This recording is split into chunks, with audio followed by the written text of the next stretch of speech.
I'm Riley Evan Ross. I know it's come up on the show before, but I'm a white guy. If I play my cards right, I'm just shy of middle age. I only bring this up because I'm part of a demographic of folks that for the most of my life, I really didn't make conscientious decisions based on race. Most of the time, I don't really think about my race in relation to others, you know? I just kind of do what I do. And that includes going out to restaurants or hanging out. That is, unless, of course, I'm at a black restaurant or I'm the only white dude in a predominantly black place. And I'm not really sure why. I mean, I've got my suspicions, but this is a big topic to cover in one show, and I don't think we're really going to nail it down completely. But the conversation's got to start somewhere, right? And for Oklahoma City, the conversation may have started with Apollo Woods. Apollo wears many hats in the Oklahoma City food scene, and those hats also include cultural broker and small business advocate. There's also the other side of that conversation. It's how is it for someone who's not African American in an African American, predominantly African American community? How is it for them? And so it's challenged me to say, hey, I know how it feels to be the minority in a situation. What about you? Oh, interesting. Yeah. So it created some good dialogues, and I had to check myself to a lot of degree, because do we really talk about what's the other side of that? Because I think if we see both sides of the coin, I think it's easier to say why you should support small business, whether it's black, Asian, Hispanic, or, whatever. So now when I think about going places to eat, I think about, well, is that family owned? Is it local? Because now I know that my dollar is actually supporting that particular family. And as we sat over some delicious sustenance from Asia Blue, Apollo turns the tables and asks me the most significant question in the history of journalism. What is it about, like, Oklahoma and gravy? This is Y'all Okay.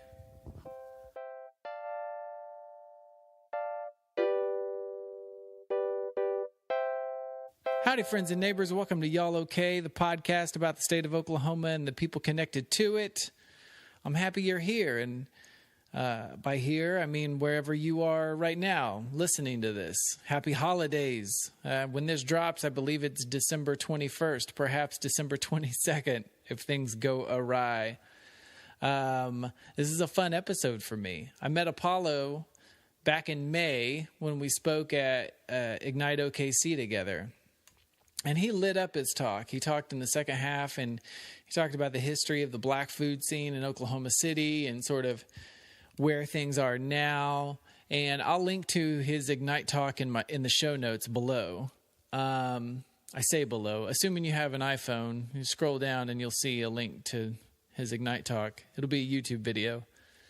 Back in July, he put on this thing called the Black Foodie Summit in collaboration with Yelp Oklahoma City. This was an event that was open to anyone and featured black chefs and food trucks and restaurants. And he's constantly on the lookout for new restaurants and trying to bring awareness to the black food community.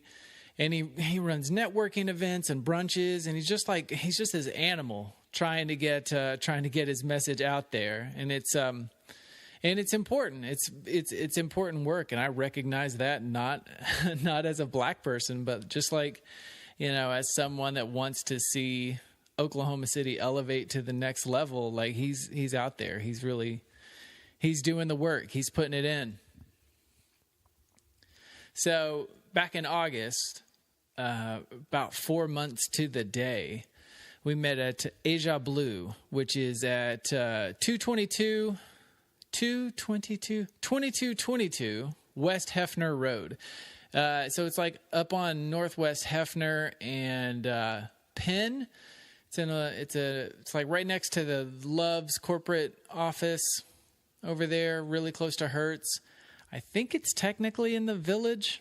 I'm not really the quote-unquote Village. For those outside of the Oklahoma City area, you probably have no idea what I'm talking about. But it feels villagey, It was delicious. I had a breakfast burrito covered in sausage gravy. Apollo was sipping on some kind of lemonade and had some roasted chicken and some vegetables, and it was fantastic. I highly recommend it. And to that point, if you're near the Oklahoma City area, I definitely recommend checking out OKC Black Eats on Instagram and Twitter. And here's why. Apollo, my guest, is just curating this repository of Black-owned restaurants in Oklahoma City and around Oklahoma City, I guess, that includes fine dining, catering, food trucks, soul food, seafood, barbecue, wings, Northeast, Northwest, more, Edmond, all over. He's doing the work to point out and point us to the best, Black-owned restaurants in the metro area. And the reason why you should know this is simple. Because they're good. They stand on their own. They're happy to have you. They treat you right. And you're putting money back into the pockets of local folks that will reinvest back into the community. This isn't just a call to visit, like a certain restaurant because the owner might be Black. It is a call to be conscious of where your money goes and where it's going to make the most impact. So check out OKC Black Eats on Instagram. While you're there, check out Roast Scout. If you head on over to roastscout.com/y'allok, you can sign up for a monthly subscription package to the best small roasted coffee in the country that's sent right to your door. And if you sign up through roastscout.com/y'allok, you get the first month free. My December dispatch came in, and it's from Apothecary Coffee Company out of Austin. Well, not Austin, just north of there in Georgetown. And it's absolutely delicious. Deliciously light coffee that's got some subtle fruity notes to it. And then the graphic design on the bag labeling is just incredible. So sign up for yourself or for a loved one with all that Christmas cash you got, probably. Go to roastscout.com/y'allok, and let's get into it with Apollo Woods. Geez, where to start? So you've got OKC Black Eats, Yep. which is, how would you define what OKC Black Eats is? What's your value proposition? Okay, now we're getting salesy. Well, don't get too salesy, but No, this is in my head. So Okay. it would be, I would say my value proposition would be basically the basic mission is to bring awareness to Black restaurants, Black culinary artists, food truck operators in Oklahoma City. Yeah. And how it started was very interesting, but so it really is. It's bringing awareness to the culinary scene here in Oklahoma City, which is it's actually surprisingly there's a lot of good food that people just don't suspect. There's a lot of great food here in Oklahoma City. Right. Is it? How's it happening? Where are we in right now, time wise? Is it in a uptick right now? Is it bubbling, or is it just been always present but just under the radar for what? That's when I first moved here.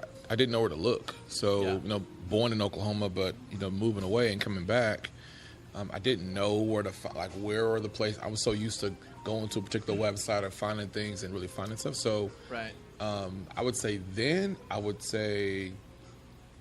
on the decline. Yeah. But now, since I've gotten more involved in finding restaurants, my eyes are just trained different. Where I'm like, man, there's always somewhere to go eat. Right. So visually, I would say on the rise. Okay, cool. Rise. You said you were born here. Where were you born? Duncan. Oh, for real? Yep. Duncan Demons. I know. Did you? Class of '97. Okay, cool. Yep. I was gonna say, where'd you go to? So you went to Duncan. Where'd you go to college? Actually, I after high school went to TU in Tulsa. Was there for 2 years. Wow. And then got this crazy urge to leave. Yeah. And I get that. I went to visit a friend of mine, family friend who was going to school actually at the University of Houston. Oh, okay. And went for spring break. And while I was there, I was transferring. Houston's a sweet town.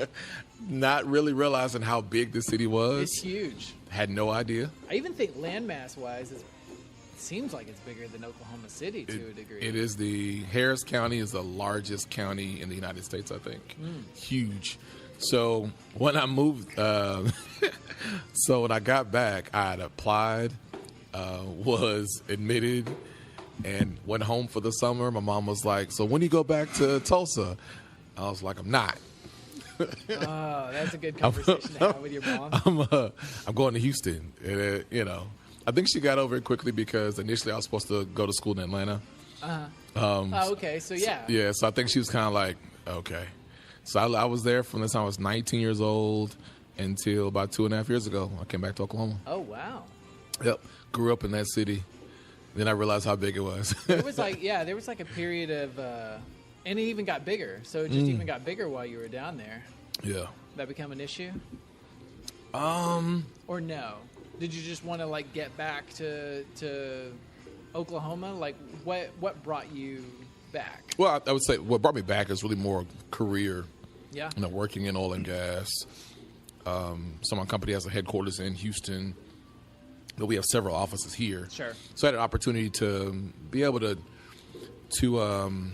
have a larger market to manage, and it's been great professionally. So, and then too, it's also convenient because I get to see my family a lot more. Yeah. Than what I have in the past. Are they still down in Duncan? Yeah, my mom, my older sister, nephews, plenty of cousins, but I have a lot of family here in Oklahoma City as well. Oh, right on. Yeah.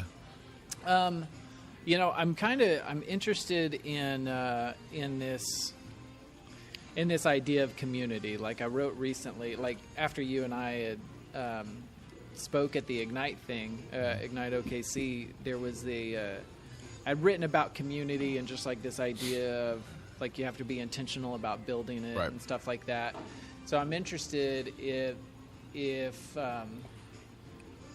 like that's what it seems like to me, based off of your Ignite presentation and what you said earlier, like that's a big part of what you do is like trying to be intentional about building the community that you want to be a part of. Yeah. I think when OKC first started, it was really just me trying to find a good place to eat.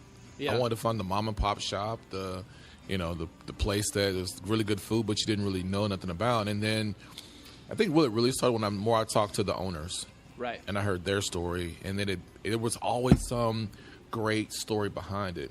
And then I started to learn more about Oklahoma City than I did before. And so now, as we've just grown, it is about keeping the dollar within the community, keeping it local, which is a popular theme here in Oklahoma City. Yeah. And it really has been. It's bigger than food, just eating. It's because even growing up, my mom is one of 12 kids. So I got a lot of cousins. So many cousins. And so I just reminded me of growing up. It was my grandmother cooked 3 times a day, and actually her birthday's today. She's rested in heaven, but just used to being around people surrounding around food. Yeah. And that's a big part of the African American culture is food. And so I would say absolutely OKC Black Eats has been that thing where bringing people together, and the centerpiece of it is food and supporting small business. Yeah. Yep. Yeah, so like growing up, did it ever have like a down period with you? So I've got a complicated relationship with food myself. Okay. Because there was a period of time where I was like pretty heavy. I remember you told me that. Yeah. It just blew my mind when you told me. Yeah, dude, I was like 280 roughly, almost 290. Yeah. Depends on the meal. But like, so I had to, from a nutritional standpoint, I had to like retrain my brain to think about like, not every meal has to be, whatever. Right. Prioritize the greens and stuff like that. But I was just kind of wondering, so you mentioned like growing up, having a grandma that cooked 3 meals, which sounds insane to me as a dude with 2 kids. And she worked. What's that? And she worked.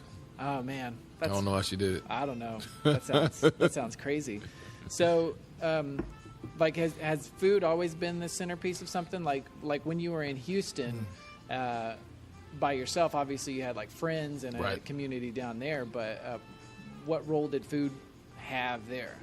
I would say food definitely has, because for me, food was something that brought you together. So, you hear the crazy stories about on Sundays after church. Right, sure. like my job would be to put the cups out and fill them with ice. Okay. My cousin's job would be to make the sweet tea. The other cousin's job was to put my grandma on the countertop. So it's always been that way. Yeah. And so anytime food has just kind of been that in a lot of ways. In one way, it's this fellowship thing. Yeah.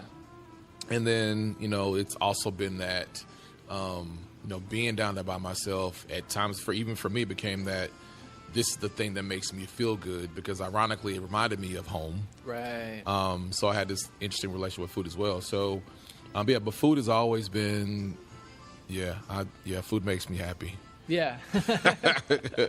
Yeah, but I've learned food in a different way. That's why I was excited when you shared your story with me because now I understand food different.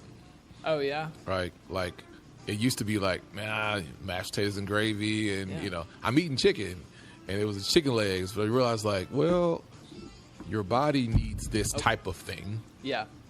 To do this better. Right. It's energy. It's energy, So I've definitely changed my relationship with food, too. Whenever it comes to, let me think here. Recenter myself. So whenever it comes to black restaurants, so this is interesting. While I was at OU, I took a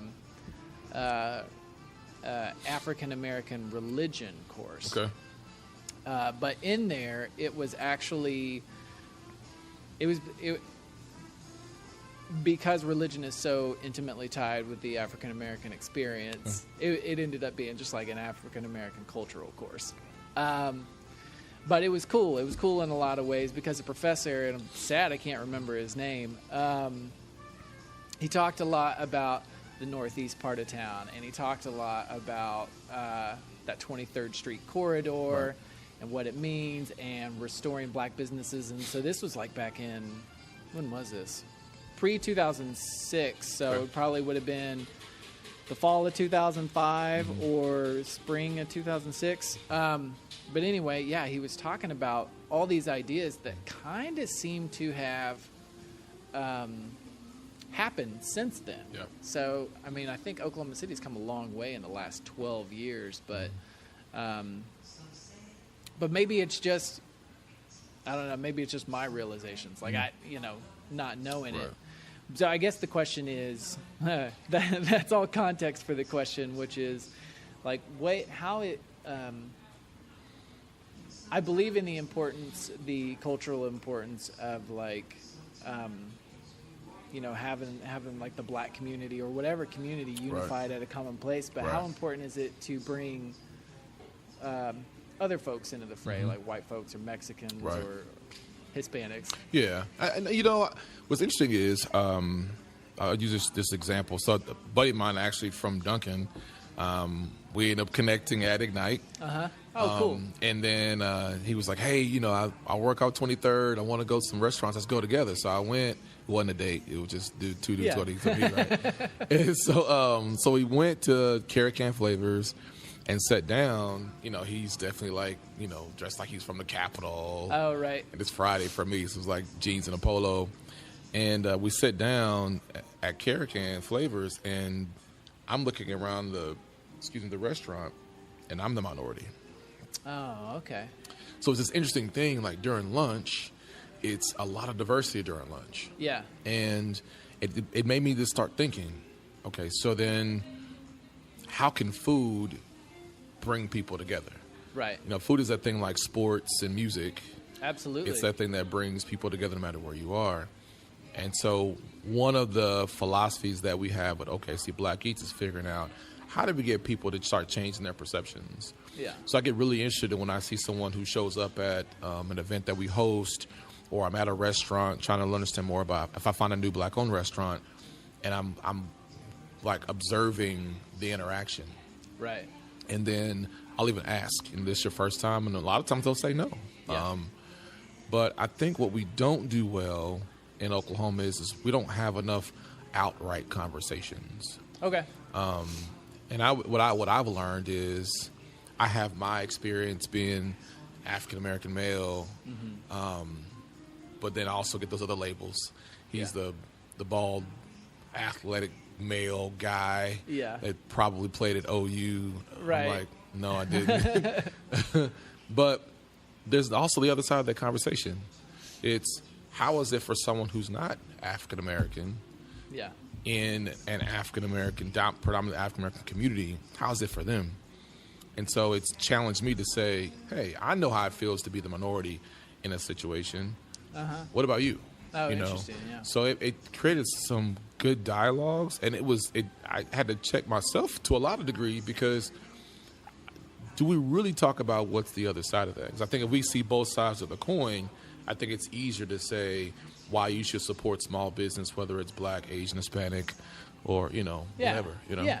I mean, I think that's an interesting point. The thought that I had is that this isn't even a question at a Chinese restaurant. If you want to go to white person wants to go to a Chinese restaurant, it ain't a big deal because it happens. Or if they want to go to Abel's Mexican restaurant, it's not a big deal. Right. And shoot, I've been in so I'm just going to say Abel's. That's probably my favorite place. Have you ever been to Abel's? I have not yet. Oh man, it's so good. Yeah. Anyway, or Chilinos or wherever. But you go in there. I've definitely been the minority in a Mexican restaurant for at least a few times. I never really gave a second thought to it, but if I was like the only white dude in like a predominantly Black place, I would think about it. I would notice it. Yeah. So I don't know what that is. And I think in America, there's always this like Black versus white, or the civil rights movement was within my parents' generation. Yeah. Parents growing up in it, so it's not too far removed specifically from African people. Right. So it's still very fresh. I mean, you're talking about maybe less than 2 generations away, sure. right? Yeah. So I think there's a lot of healing that still needs to be done, or conversation that are still not had, especially in this climate right now, where it's a lot of craziness going on, a lot of ignorance that's being spread. So it still keeps the history in your face, but we're not really talking about how do we then move past it. It's like a constant reminder. So I can see how someone on the other side who's not Black in a predominantly African American or Black area, where you could be thinking, what do they think about me? Oh yeah. Right? Sure. And what's funny is about that is I have to think about that every day. Yeah. So, yeah. But knowing that, but then how do we then still say, all right, now let's have a dialogue about how you think about it, with someone who's going to be more open-minded about it, right? Where they can share, right? And I think we just had to have more. So that's what I've been excited to learn even about this experience at OKC Black Eats. Is it's a chance for me to use food as the happy medium, right? And say, how does that make you feel? Yeah, it just opened up some really good conversations. So let's tie into that with the summit that recently happened, the Black Foodie Summit. Mm-hmm. Tell me about that. Oh man, it was great. Collaborate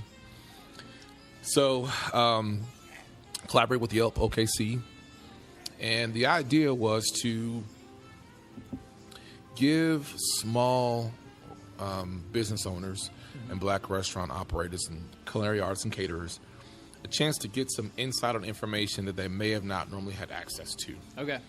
And it's not to say that the services available for entrepreneurs and at chambers of commerce and et cetera is not there for them. Yeah. It's just how readily available the information is. So it's 2 parts. One was to educate and share some info, and the other part was just taste some food from vendors you probably have heard of, or in a lot of cases did not. Right. Been to several sample tastings around Oklahoma City, but what I hadn't noticed is the diversity of the vendors present. Okay. Right. So, I'll go to XYZ fundraiser or event thing. Taste of the Northwest. Right. And it's like, where's the representation here? Yeah. So it was, we'll just provide something for our community in Northeast Oklahoma City and see what the response is. And it was great. Like I've still been on a high ever since that day. It's been awesome. It looks awesome. No, it was great. We had and that thing is you have something like an idea that I had, but at the same time, I had a lot of people help out from Yelp to A buddy of mine does photography with So Focused Photos by Art Tolar, and had videographers. So it was I have a lot of friends who are supporting it. Yeah. Because I see the value in it, and it's been, without them, I definitely could not have pulled it off by myself. Yeah, I saw some of Absolutely some of the online pictures from a lot of white folks actually that were there, like Adam Brooks. Yep. And it looked. He was in my leadership class. Oh, was it? Yeah. So Adam's the one that convinced me to do Ignite. Oh, Really? He was like, Apollo, you should do it. I was like, okay. Yeah. He seems like such a good dude. Yeah, he is. That was a great guy. You were making me nervous prior. Why, yeah, man? do that. Why was I making you nervous? Oh, at Ignite, like one, you and I were bringing the vest game. Right? Really solid too. But yeah, like watching you prep for it beforehand and like, going through it and stuff like that. I don't like losing. Even though there was no prize. I know. I don't like losing. I was kind of like, is there a prize for this? Is that possible? That would be awesome if there was. All right, so what did you get, man? So this is a breakfast burrito with some of the sausage gravy over the top. Oh, wow. And I feel like this is a good thing because I'm a huge fan of sausage gravy. Okay. I'm a massive fan of breakfast burritos, too. What is it about, like, Oklahoma and gravy? Gravy? I don't know, man. Like, I feel like if you've never been to Oklahoma, never really eaten, you got to have chicken fried steak with white gravy on the side. Some white gravy. Always? Yeah, I don't know. I think it's something magical about gravy. I'm not really sure. I mean, natural juices are good, too. Yeah. What'd you get? I have, I think I have a half a chicken. It looks like it. With some mashed potatoes and some squash and zucchini. Squash zucchini medley. It's got a good chicken breast good and char on it. A little wing on the side.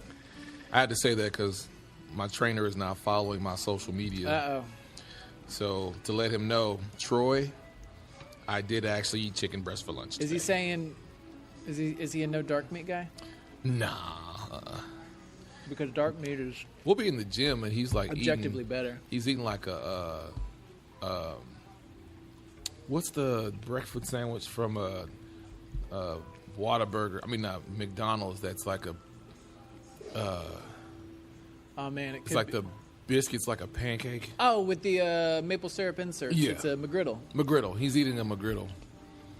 That's effed up. Right before it's time for me to work out. That's pretty jacked up. But he ain't gonna do it. He's a pretty fit guy. Good dude. Yeah, so he's got some room for it. I actually work out pretty close to here. I come here at that YMCA that's just over there most nights. I'm over at a 4-star. Where's that? There's 3. I'm at the one in Edmond off 178th and Penn. Oh, okay. Right across from Life Church. All right. And then there's one on North May, closer to like 62nd, 63rd. And then there's one downtown on Broadway. Oh, right on. Yeah. Yeah, I had no idea. Yep. I mean, I've heard of 4-star, but I don't think I've known anyone that works out there until now. Mm-hmm. Yeah, this is all right. It's about to get loud and crunchy. Yeah, Altra Blue's one of my favorite places to go. So, also one of the things you got is the GC mixers. Yeah. What's that about? You seem like a networking guy. You're a happy hour. You strike me as a happy hour guy and just like a connection guy. So that started in 2005 while I was in Houston. Mm-hmm. In college, threw a lot of parties. A lot of my buddies. The fraternity. Yeah, a lot of my buddies were promoters at clubs, so didn't want to do that anymore. So a group of us got together and was like, let's do a happy hour. This was before happy hour really was something. Yeah, it's huge now. And we did our first happy hour and we had like 200 people there. Whoa. It was crazy. But also when I think back about that time, here we are. We had parties where there were 3,000 people at the space, and we'd have parties every month. We're talking about 18, 19-year-old kids, making fundraisers every other month, and $6,000 to $8,000. Yeah. So, kind of already knowing what to do. We have a little bit of a following, I guess, because we were the guys on campus that folks went to their parties. Yeah. So it started from there, and then I would just find places, like with food, let's go to a different place to get a different experience. Yeah. And so from there, that was 2005, so 13 years later, still doing it, and then, getting involved in organizations. I've always been involved in something. Yeah. So you understand the value of networking, connecting with people. Right. So combining that experience with food is kind of like this. I feel like Get Connected Mixers was preparing me for what God wanted me to do with OKC Black Keats. Nice, man. Because this was not a part of the plan at all. Yeah. Like, I was going to be Mr. Happy Hour, find a place to go, tastings and food, and it's like,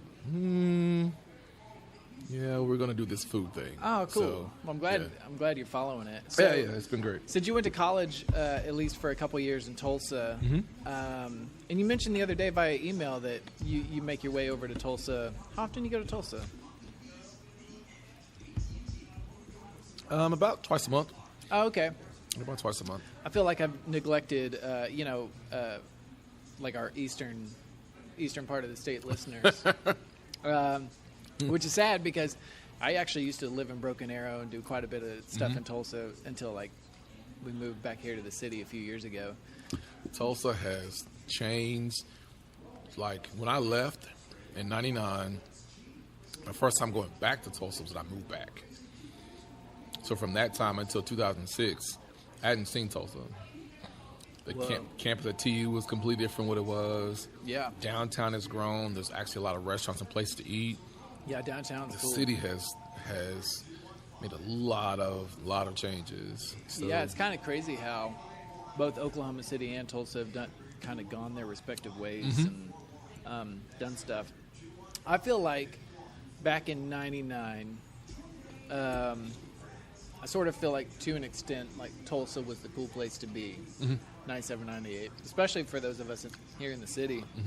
Like, if you got the chance to go to Tulsa, you did.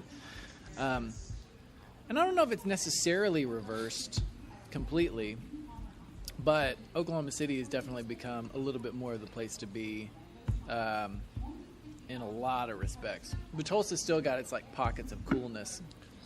What I think I like about Tulsa is, I think one, they seem to get more concerts. Yeah. And I don't understand that. There's a lot that happens in Tulsa. They get a lot of concerts in Tulsa. They have a lot more. Now, this is going to be controversial. Barbecue's better in Tulsa. That is crazy. What are you talking about? Just because they integrate. Here's how I feel about Tulsa barbecue, or eastern half of the state barbecue, is they integrate some of the more southern things, like fried bologna, and or smoked bologna, which is fine. But I didn't grow up with that here in the city, though. You know what I mean? I did. You put some cheese on it. Got to cut the corners. Come on, man. Thank you. That's nothing new. This is delicious, by the way. It's wonderful. Actually, that's the owner of the restaurant there too. Yeah, she's great. So, and actually, that to this point, sorry to get off about the barbecue thing, but what I've noticed, just like many small restaurants, stop saying that. Family-owned restaurants, people wear a lot of different hats. And so the more I've engaged with the restaurant owners and understand, they might, be cashier in front of the house and also cook and cater. Yeah. So it started to change my perception of my contribution. So. Oh, interesting. So now when I think about going places to eat, I think about, is that family owned? Is it local? Because now I know that my dollar is actually supporting that particular family. So it means more when I know that this is not a chain restaurant. Right.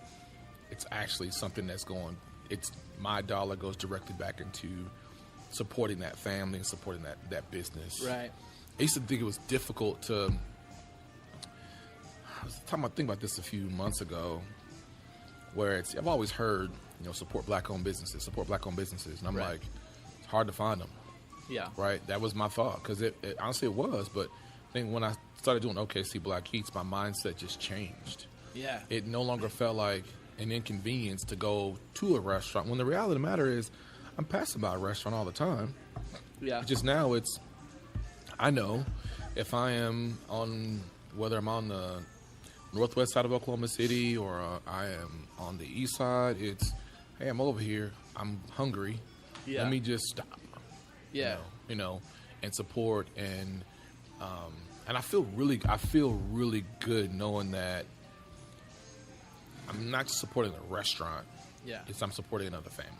Yeah.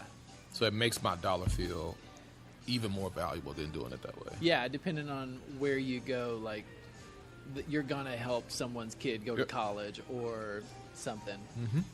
Yeah, absolutely. Yeah, I think that's a I don't know, looking for those connections, like that's an excellent point.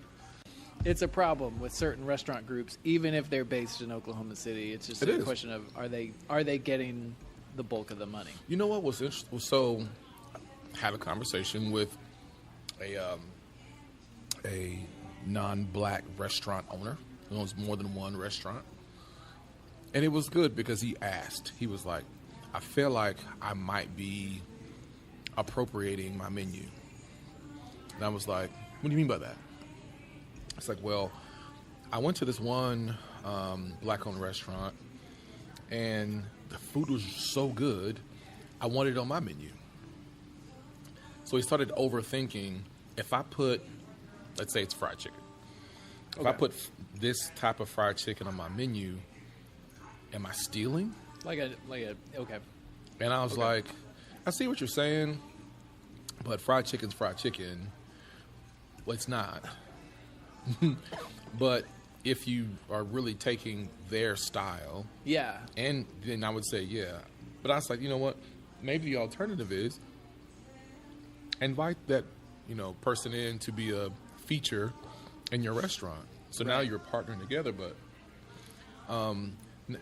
since OKC Black Eats, especially since the Ignite Talk, I've had a lot of other restaurant owners saying, hey, we want to diversify our clients, our customers. Oh, nice. How do we get your crowd to come to our restaurant?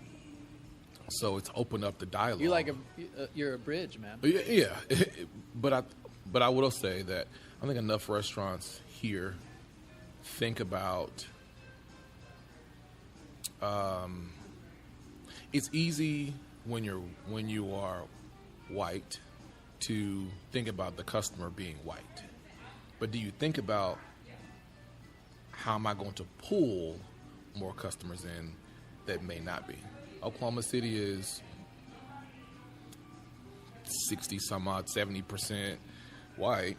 Sure. So do I really have to think about the 13% African-American population? Right. And my perception is they all live on the east side. Right, yeah. And that's not true. So, but when the restaurant starts to not get as many people and dinner service is slow, then it's how do I get more people in the restaurant? Right. So my challenge back to a few of them have been, so why don't you think about this in the beginning? Mm-hmm. Why don't you think about, because there are professionals and entrepreneurs and people who don't live just on one side of town around you. Yeah. But the reason why they don't come in because you don't target them until the numbers are not looking so good for you. Yeah, exactly. Right? So it was an interesting conversation to have with him. Yeah, that is kind of an interesting conversation. I think there's like a reverse conversation that needs to be had, like with my community, which that's a weird thing to say or to think about because I've never really thought about it as like a white community, right? It's just whatever.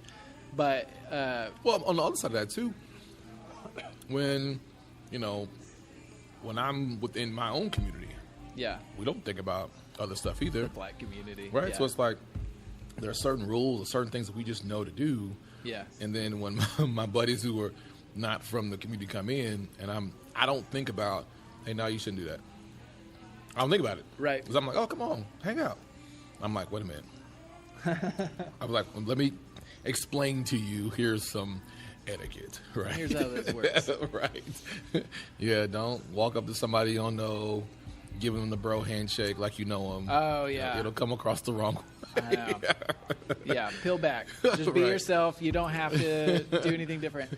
There was actually, I was talking to Denver Duncan about this. This was on a previous episode. Who's actually ended up doing like a lot of music spots with JB, and he kind of made a similar point of like a lot of people will come in and you can tell that they act immediately different when they get around black folks. And he's like, Very true. Be as much of yourself as you can be.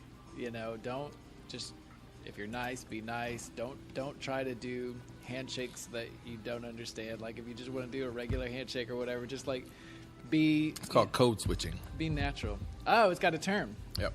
I had no idea. So, watch, you'll start to notice this, like when you're like in corporate spaces, especially when you go to galas. You go to a gala or something, and so we joke about the nod, right? Yeah. So when you see another I'm like, black guy, Right. hey, what's up? so he nods, so we acknowledge each other. But if he doesn't nod, I automatically know, okay, so you're that guy. Or it's your conversation changes, right? You put your face on. Right. Because if I'm myself is probably something that somebody else can't handle, because I know, I prime example, when I leave the gym, when I go to the gym, it's cutoffs. I have 5 tattoos, so you see my tattoos. I'm bald-headed, Yeah. sweaty, Yeah. and I know if I leave the gym, I have to be covered. Because if I go to CVS or to Target, because I live in Edmond, Yeah. I get different looks, and people still literally like walk off the aisle Oh wow. or look at me. Or you and get turn around. followed or something in a store. I've never gotten followed because I think Oh, that's people good. don't follow me anymore because they probably feel like it will be a physical mismatch. But I gotcha. definitely get the like the stares and the like hold my purse and Oh, interesting. that silly stuff. So code switching is another way of just saying like this is my way of navigating this circle, Yeah. Yeah. Yeah. right? Without feeling like I'm threatening to you. Yeah. Yeah. Yeah. So yeah, Interesting. code switching. So just watch, like when you're Okay. out places, you're like, What's up? Are you being Yeah. yourself? yeah, or the voice changes, or it just kind of. I mean, I do it a lot of times. I do it and I don't think about it. Right.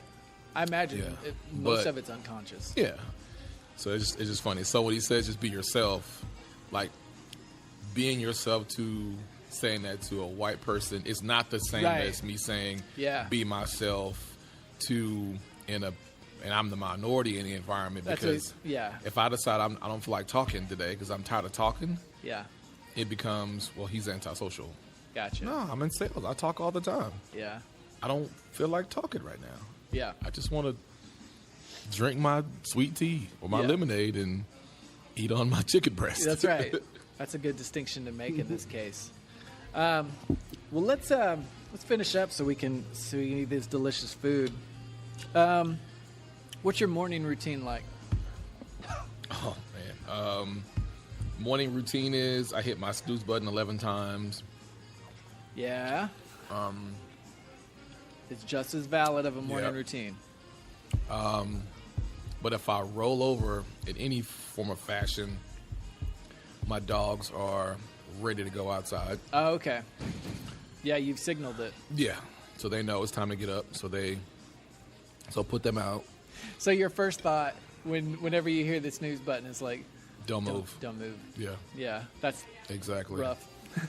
Because so like my older dog Grace, she's her face is in my face. Yeah. I have a kind of a tall bed, so my other dog Gunner, he's just like, whatever. When y'all move, I'll move. But if So she's that's going gonna- out, I went out too. Yeah. So getting them outside, get to work. I usually around lunchtime, I usually go to the gym with my trainer or something like that. Oh, nice. It's work stuff. So my day probably is not done. So sometimes around 8 o'clock, we're getting home. Wow. But still have some other things I'll have to do. But That's an intense schedule. resting, laying in the bed, Yeah. after 10, Oh, okay. you know. Wow.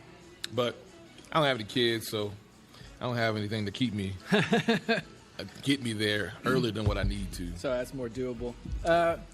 I think we covered the evening routine part. That's the second question. Third, what's your favorite book? Oh, man. That's hard because I have the Amazon app, Yeah. and I'll find a book, I'll order the book, I'll start the book, don't finish the book, Yeah. but now I have 2 bookshelves of books. Right on. Yeah. So Don't be ashamed about unread books. quite a few of those. I would say right now, man, I can't think of the name of the book. It's but the what is it called? But the premise of the book is doing things efficiently. Okay. I'll think of the name probably in a second, but it's thinking about all the things that are pointless activities, Okay. and not worried about them. So it's almost like how to work more efficiently. Yeah. So like Get in better, the way of better time decision wasting making. stuff. Yeah. Right. So it's like Oh man. it's something that you're worried about, but is it really that important? Right. No. Okay. Move on. Don't be so emotionally attached to things that are not going to be productive. Interesting. So it makes me challenge myself and say, is this task or activity tied to something purposeful? Right. If it's not, get over it. If it's Okay. just some nervousness or whatever, deal with it, get over it, because it's just wasteful energy. Okay. I can't think of the name of that. I can buy into that message. If you think about it, just say it. I'll paste it. I'll paste it right in. Who's your favorite musical artist? If you had to pick one or 3. in a I'm an three-way Anthony tie. Hamilton fan. Yeah, coming from where I'm from. Yep. I'm an Anthony Hamilton fan. He always reminded me of my uncle. Oh, is that right? My uncle has that kind of like soulful, raspy kind of voice. Yeah. And every time he'd come home from a night of having a good time, he'd always sing to my grandmother, and she'd get all mad because he's loud. Yeah. But yeah, I'm a big Anthony Hamilton fan. Dude, yeah. I kind of got into him a little bit. I got a couple of his albums. He's good. What's your, lastly, since you've been around, what's your favorite spot in Oklahoma? If you had to pick one. Restaurant? Just any spot. Anything. It could be nature. It could be a restaurant. Yeah, got no problem with that. Let's see. My favorite spot is the porch, because growing up at my grandmother's house, we'd always be outside on the porch. Yeah. That's what my grandfather would always sit. It's quiet. And I moved to Houston, there really was no porch. Yeah. It was too hot to be outside anyway. Yeah, it's terrible. So coming back here, I enjoy just being outside. Yeah. So the porch is like a place where it's like I can be sitting on the porch and it's like it's quiet, see folks walking by, folks will wave. Yeah. Yeah. You live in a city for You so are in long. Edmond, after all. Yeah. Folk live in a city where folks don't really wave. Right. It's like, okay, it's just what it is. And now you're kind of like, oh, everybody waves at you. Yeah. So I would say I enjoy that, mainly because it's a calm down. Yeah. Just so much happens throughout my day, 7 days a week. Just that moment of calming down, and Right. it's something I definitely look forward to every day. Cool, man. That's a good answer. Restaurant? Hey, we're at a restaurant now, so I don't even know if we need to necessarily say what your favorite is. I would say my favorite chef. Oh yeah. Okay. I would say my favorite chef would be Chef Kendall Curry. Okay. Chef Curry to go. Yep. Has there been any thought for him to spell chef CHEPH? So like Steph Curry, but Chef Curry. I don't think he has that problem. I think people think that he cooks curry. Oh, yeah. Yeah. That makes sense. It always happens. You're like, what's your menu? And you're like, look at the menu. There's no curry on the menu. You guys don't have biryani No. or anything? It's just my last name. Yeah. What's his setup? Does he have like a brick and mortar place, or is he just catering? Yeah. He has a brick and mortar. Oh, okay. He has a restaurant. Does catering. Does meal prep. Okay. He's done a lot in Oklahoma City. All right, cool. Different restaurants he's helped kind of open and manage and whatnot. So ventured off on his own almost 2 years ago. All right, cool. Yeah, good stuff. Yeah, we need to check that out as well. I remember you talking about that at Ignite, Man. and we'll do that. All right, cool. Is there anything that you wanted to say? Give you an opportunity? You know what? I just I think what I'm most excited about with OKC Black Youth is seeing where it can potentially go with getting people to get outside their comfort zones. Yeah. So I was excited to see as many like bloggers and people who had not been to certain restaurants on the East Side for so long, and just seeing how it clicked, like that click of why have I not been over here? Right. And vice versa. Because I think one thing that food does is, it's like I said, it's that community space where it's if people then start interacting more, then we start to understand each other more. Yeah. And when I don't feel like we have a lot in probably the last 15 years, it's people don't, social media has taken place Right. of interaction. Yeah. Where my mom has a Facebook page now. Right. But it's almost kind of replaced sitting down with people or having a conversation, not being afraid to like just interact or just being polite and saying hello. Yeah. So I'm excited to see as we are continue to grow OKC Black Eats, more interaction, more partners, more people being open. So we're working on some pretty cool things, and I think overall it'll really contribute to more community in Oklahoma City. Yeah. Which is what we need. I think so. I mean, my wife and I, we were definitely inspired by your talk to do that. You know, we're often willing to drive to the southwest part of town, but we had the conversation of like, why don't we just drive to the northeast part of town? I mean, it's just like there's plenty of places to eat over there. It's the same mileage. Yeah. So why not? Everything is 20 minutes in Oklahoma City. Yeah, absolutely. Even in traffic. Yeah, exactly. Way better than Houston. Oh, yeah. So much better than Houston. So, yeah, so it definitely got us to thinking about that. And, I thought of something as you were talking about social media. Like, there's definitely on social media, if you're trying in earnest to have a good relationship, you're not allowed to, like, fuck up in a way, And if you're face to face with a person, you are. Yeah. Like, you're allowed, and then you're allowed to get corrected, and it's like, it's so much better of an interaction than anything that you type and is there for all perpetuity and that you get your guards up on. So, as someone that fucks up often, that's a thing. So cool, man. I'm glad you pointed that out. Well, Paulo, thanks for taking the time. Man, this was cool, man. I appreciate it. Are you watching a movie? No, I'm gonna watch Ken Burns. It's not really good. You don't think Ken Burns is good? I don't want to watch Ken Burns. You can't watch Ken Burns. All right, special thanks to Apollo. Special thanks to Asia Blue for the delectable gravy. I appreciate Apollo's patience. I've seen him like 3 times, maybe 4. Since the interview, and twice recently, actually twice in the same week, just a couple of weeks ago, and he'll get on you. He is not willing to accept that the mayor went ahead of him, and you know what? That's on me. Anyway, so I appreciate his patience. I'm definitely happy to put it out there. I'm happy that other people can hear it. And to that point, folks, I appreciate you listening. There's plenty of things you could be listening to, so the fact that you dedicated some time it means a lot to me.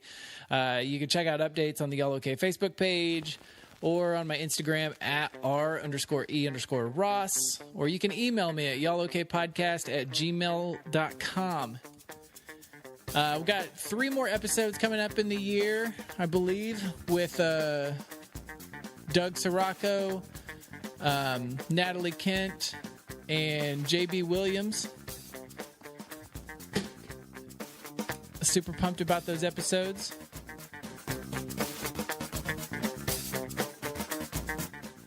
So stay tuned. Keep up. And until next time, don't be a stranger.